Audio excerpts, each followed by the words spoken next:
There's been a reported home explosion in Claremont County. Here's what we know right now. Dispatch confirms a home is fully engulfed on Spring Street. And we see a lot of smoke there right now. Let's go to Dan Carroll live in Chopper 9 over the scene. Dan.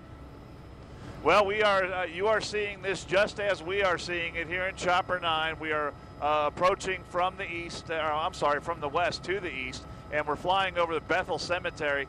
And the one thing I'm seeing first is take a look at the crowd that is gathered here at Bethel Cemetery for a report of a house explosion. They're looking through the fence to see the house, and now we're coming just on the other side of the trees. We saw some flames shooting up just a little while ago, and you can see it looks like, man, this house looks like it is very heavily damaged and a good deal of debris. And the report came out as a house explosion, and as I look at this, that certainly appears to be what has happened. I'm looking at the roof right here that looks like it's sitting off to the side of the house. A lot of firefighters on the scene. They're putting water on this as smoke and flames continue to come from the inside of this home that has exploded here on Spring Street in Bethel. Now take a look. Here's a tree that looks like it was right in front of the house, and look at the amount of debris that's caught up in those tree branches from this house explosion. So at this point, we don't know anything about what might have caused this explosion.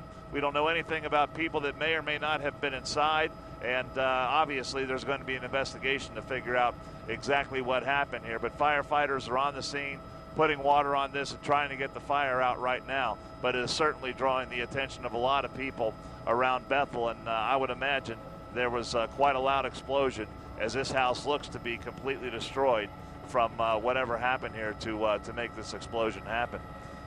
Well, Dan, we can imagine, and it also appears that firefighters got to the scene of this explosion pretty quickly.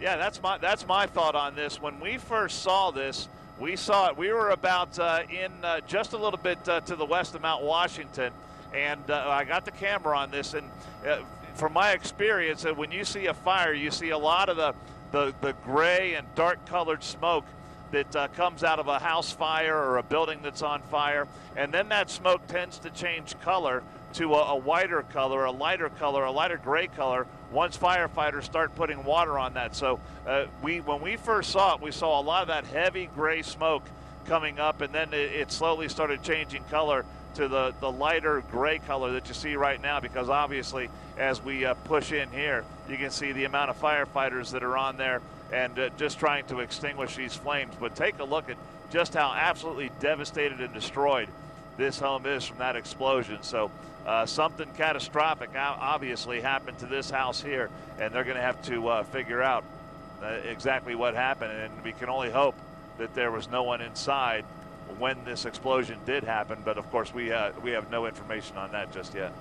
You know, we don't know that. I am looking there, and it looks like obviously the firefighters are concentrating on putting out the flames. I don't see anybody looking for possible survivors. I don't see an ambulance there. I would imagine, yeah, their first priority is to get the fire out and then take a look. But look how scattered this debris is around the neighborhood. And I mentioned this a second ago. Here's a big piece of that home caught up in the upper. There's a tree that's probably about 30 or maybe 40 feet high, and there's debris from that home that's caught up in the upper level of that tree right there. So that explosion was powerful enough to send pieces of that material up and got caught up in that tree. And then on the other side of the fence there at Bethel Cemetery, a lot of people coming out to look through the fence to see what they can see through the fence. Is you get an explosion like this and you think it had to have made a loud sound, so it got the attention of the people that are in the neighborhood here. And Dan, I'm on social media right now posting about this, and I just retweeted a Caleb Taylor who says a house just exploded in Bethel. He says you could feel it shaking at least a mile away. Pray that everyone's safe. So that was a pretty massive explosion to feel that from a mile away. Right, and we've covered some home explosions here in Chopper 9 before, but to see the way this debris is scattered all around, this is one of the more completely destroyed homes that I've seen in a situation like this. All right, Dan Carroll for us live in Chopper 9.